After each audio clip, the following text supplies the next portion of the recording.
Hai guys, selamat datang di channel Enkun. Fans Ciputak berjubah bisa merapat. Karena di video kali ini kita akan membahas lanjutan cerita One Punch Man setelah Tatsumaki yang terus menyerang Saitama secara membabi buta.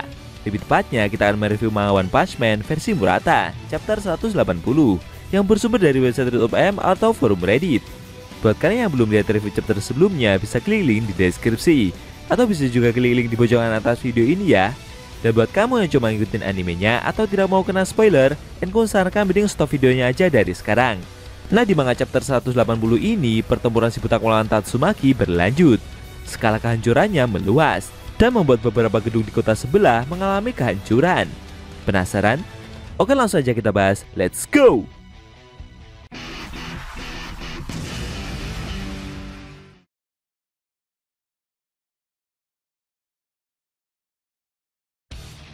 Di awal scene, kita diperlihatkan Tatsumaki yang kembali menyerang si botak. Dia berkata kalau tidak akan rela mempercayakan adiknya tersebut kepada orang seperti Saitama. Tapi dalam benaknya sendiri, si botak mulai mengeluh dan berharap agar dia bisa segera pulang. Lalu Tatsumaki mendorong Saitama menggunakan kekuatan psikisnya. Wush! Efek dari serangan tersebut membuat jaket yang si botak kenakan jadi rusak. Sontak saja, Saitama yang menerima serangan itu langsung kaget. Namun serangan dari pahlawan kelas S tersebut masih belum berakhir. Dia kembali mendorong si botak, dan kali ini dengan skala serangan yang lebih besar. Duak! Efek dari serangan itu membuat Saitama terlempar jauh ke belakang. Duak! Duak! Semakin lama dorongan dari Tatsumaki tersebut membuat Saitama perlahan mendekati suatu kota. Di sisi lain, di lokasi penjara bawah tanah, Fubuki dan para pahlawan lainnya masih berada di sana. Dalam benaknya dia mengingat pesan dari kakaknya soal Tatsumaki yang sebelumnya mengancam tim Fubuki untuk meninggalkan pemimpinnya tersebut. Menurutnya setelah kakaknya berkata demikian, pasti nantinya dia akan benar-benar melakukan hal itu. Tidak lama kemudian para anggota tim Fubuki mendatangi adik Tatsumaki tersebut. Mereka meminta maaf karena tidak bisa memberikan bantuan apapun. Mereka juga memohon agar diberikan penjelasan dengan kronologi masalah yang terjadi. Fubuki terdiam sesaat. Lalu dengan tatapan seriusnya itu, dia berkata dan menyatakan jika mulai saat ini tim Fubuki telah dia bubarkan. Fubuki berkomentar jika para anggotanya itu terlalu lemah dan sama sekali tidak berguna. Mendengar ungkapan tersebut membuat mereka semua pada terkejut. Sambil terbang meninggalkan para mantan anak buahnya itu, Fubuki menambahkan jika ini adalah perpisahan dan juga meminta mereka semua untuk tidak mengikutinya. Sambil memandang mantan pemimpin mereka itu, para pasukan Fubuki masih tidak menyangka dengan fakta yang mereka dengar. Scene berpindah ke kota N, tepatnya di sebuah gedung pinggir kota. Di sana telah terjadi perkelahian antara komplotan geng dengan seorang pahlawan kelas A bernama Fighter. Geng itu bernama Iron Fist. Para anggota geng tersebut tertawa melihat pahlawan Fighter yang telah tumbang. Menurut mereka, Fighter memang berhasil mengajar beberapa orang geng yang lain. Tapi dengan luka yang seperti itu, membuat pahlawan tersebut tidak bisa lagi untuk melancarkan serangan balasan. Sebelumnya, geng Iron Fist menjebak Fighter dengan berkata jika mereka memiliki sandera seorang wanita. Namun dengan mudahnya, pahlawan itu malah mau datang ke tempat persembunyian mereka. Menurut para anggota geng tersebut, jika ada 5 pahlawan kelas A yang datang ke tempat ini, mungkin akan membuat mereka dalam masalah. Tapi dengan kondisi sekarang ini, bahkan bos mereka sendiri tidak perlu untuk andil bagian. Sambil tersenyum, salah seorang anggota geng bertanya, apakah pahlawan itu memiliki kata-kata terakhir yang ingin dia ucapkan? Fighter menjawab jika mereka sudah bersumpah untuk tidak melukai wanita yang disandera tadi, dan dia meminta geng tersebut untuk menepati janjinya. Mendengar hal itu, anggota geng tersebut segera memanggil wanita yang sebelumnya mereka sandera. Fighter yang melihat kejadian itu terkejut. Ternyata wanita yang mengaku sebagai sandera itu adalah simpanan dari bos geng tersebut. Para anggota geng bercerita kalau sebelumnya mereka mengetahui jika pahlawan itu memang sedang mencari bos mereka. Maka dari itu geng Iron Fist menjebak Fighter dengan mengirim seorang wanita agar terkesan tidak berdaya. Dengan sombongnya wanita itu berterima kasih kepada Fighter karena pahlawan itu begitu mudah untuk dia bohongi. Dan kejadian tersebut membuatnya sampai tidak tahan. Mendengar ungkapan kejam itu membuat para anggota geng tertawa. Tapi Fighter yang mendengar ucapan itu pun juga ikut tersenyum. Para anggota geng bingung dengan sikap yang pahlawan tersebut lakukan. Feather menjawab jika itu memang benar, tapi menurutnya akting dari wanita tersebut begitu buruk. Di saat yang bersamaan, sambil membelakangi pahlawan itu, ternyata wanita tersebut malah meneteskan air mata, guys. Sepertinya dia memang memiliki rasa iba dengan pahlawan Feather ya. Namun tidak lama kemudian, bos mereka yang bernama Big Iron muncul dan bertanya, apakah anak buahnya tersebut sudah menghabisi pahlawan kelas A itu? Sambil menunjukkan tatapan emosinya tersebut, Big Iron berencana untuk turun tangan menghabisi Feather sekarang juga. Apalagi kondisi dari pahlawan kelas A tersebut sudah sekarat. Tapi Feather segera bangkit. Dia berkata jika dengan tidak adanya Sandra akan membuat posisinya jadi menguntungkan. Sambil tersenyum, Feather meminta wanita tersebut untuk melihatnya kalau ini akan menjadi klimaks dalam mengalahkan para geng itu. Namun tiba-tiba, bruak! Secara mengejutkan, pahlawan kelas A tersebut ditabrak oleh Saitama yang sebelumnya terlempar dari belakang karena dia telah menerima serangan yang Tatsumaki lancarkan.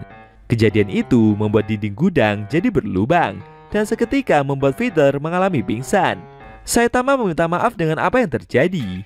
Dia juga memberitahu mereka semua untuk meminta kompensasi kepada Tatsumaki. Si botak juga melihat area sekitar di mana ada beberapa anggota geng yang sudah tidak sadarkan diri.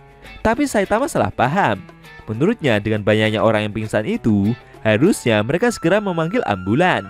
Si botak memarahi Tatsumaki jika melempar ke sembarang gedung itu sungguh berbahaya. Namun pahlawan kelas S tersebut balik menjawab kalau yang menabrak dinding barusan adalah si botak dan harusnya dialah yang bertanggung jawab atas ini semua. Saitama pun emosi dan mengomeli Tatsumaki. Tapi di saat bersamaan dia juga meminta maaf kepada geng tersebut karena sudah membuat keributan. Kejadian konyol itu membuat para anggota geng terdiam dan mulai berkeringat. Mereka menyadari jika pahlawan yang datang itu adalah Tatsumaki, sang pahlawan kelas S peringkat kedua. Sedangkan wanita yang sebelumnya bersandiwara menjadi Sandra itu menghampiri Feather yang telah pingsan. Para anggota geng tersebut emosi dan menyalahkan Feather karena pahlawan kelas A tersebut sudah melanggar janji dengan meminta bantuan pahlawan lain. Big Iron meminta para pasukannya untuk tidak perlu takut, apalagi jika mereka bisa membalikkan keadaan. Karena itu akan membuat eksistensi geng Ironverse semakin meningkat. Sambil emosi, bos tersebut langsung memukul kepala si botak dengan sangat keras. Duak! Namun Saitama ganti membalas pukulan tersebut. Duak! Dan membuat Big Iron terlempar jauh keluar gudang. Kejadian itu membuat para pasukan geng tersebut pada kaget. Dengan wajah datarnya itu, Saitama bertanya, siapa sebenarnya orang-orang ini? Tapi para anggota geng Ironverse pada emosi berat. Mereka tidak terima dengan perbuatan yang si botak lakukan. Tatsumaki merasa sebal. Menurutnya orang-orang itu sangat mengganggu karena saat ini mereka sedang sibuk. Beberapa saat kemudian, akhirnya pahlawan kelas S itu menghancurkan gudang dan membantai seluruh anggota geng tersebut tanpa ampun. Feather juga telah sadarkan diri, tapi wanita yang sebelumnya disandra itu masih berdiri. Dia merasa jika pahlawan tersebut seperti badai yang menghilang secara tiba-tiba, dan menurutnya begitulah cara pahlawan kelas S tersebut melakukan pekerjaannya. Pahlawan Feather menghampiri wanita itu. Dia merasa jika sebelumnya wanita tersebut seperti tidak menipunya, melainkan karena memang sedang ketakutan. Feather meminta wanita itu untuk melupakan semua masa lalunya, dan sekarang dia bisa melakukan apapun dengan bebas. Namun ternyata wanita tersebut malah seperti terpesona dengan usaha yang telah Tatsumaki lakukan. Bahkan dia tidak menghiraukan perkataan dari Feather. Meski begitu, Feather yang melihat wanita itu bisa tersenyum merasa lega karena semua ini telah berakhir. Tapi tadi dia juga merasa seperti habis ditabrak sebuah mobil saja. Setelah ini Feather berencana untuk pulang dan beristirahat agar bisa melupakan semua kejadian ini. Scene kembali berpindah, kali ini ke kota H yang kondisinya sedang dalam bahaya karena diserang oleh seekor monster.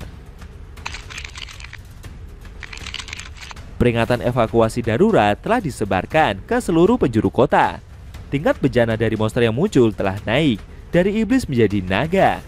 Para penduduk diinstruksikan untuk tetap tenang dan melakukan proses evakuasi dengan tertib. Saat ini monster tersebut sedang mengamuk di salah satu sudut kota, dan bagian timur dari kota H juga sudah hampir rata dengan tanah.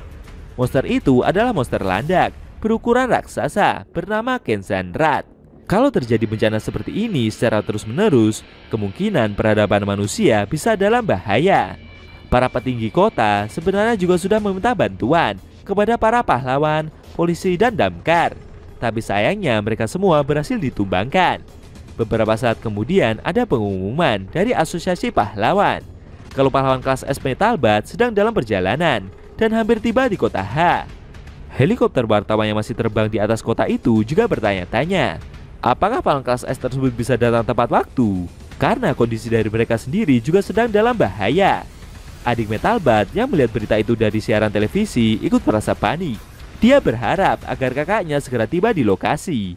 Tidak lama setelah itu, dengan nafas yang terengah-engah dan terus berlari sekuat tenaga, Metalbat emosi karena kucing peliharaannya hari ini mau melahirkan.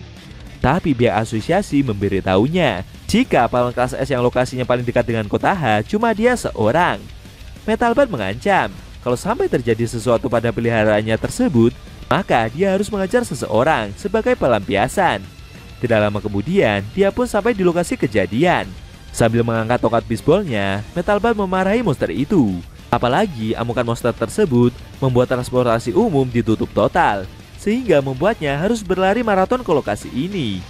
Akan tetapi, belum sampai pahlawan kelas S itu melampiaskan amukannya untuk menyerang monster tersebut, tiba-tiba, duar! Monster itu malah ditabrak sebuah meteor yang sedang lewat. Kejadian tersebut membuat si monster langsung tumbang dan menghantam gedung di depannya dengan sangat keras. Bruak! Ternyata itu tadi bukanlah meteor, melainkan Tatsumaki yang sedang mendorong si botak.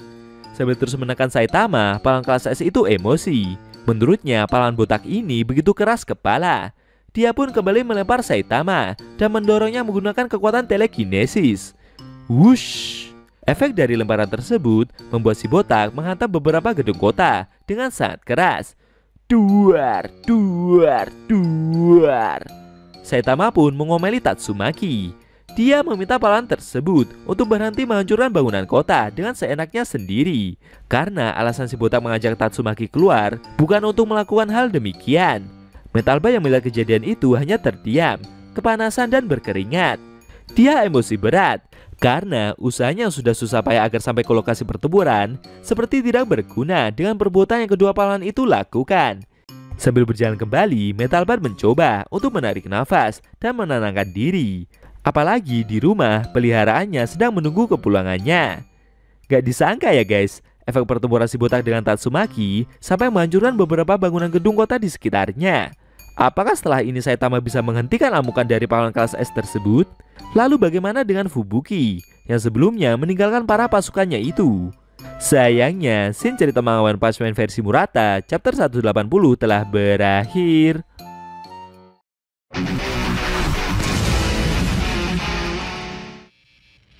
Oke guys, itu tadi review manga One Punch Man versi Murata chapter 180 yang indisinya memperlihatkan Metalbat yang emosi berat karena monster yang dia buru mati terkena efek pertempuran antara si botak dengan Tatsumaki.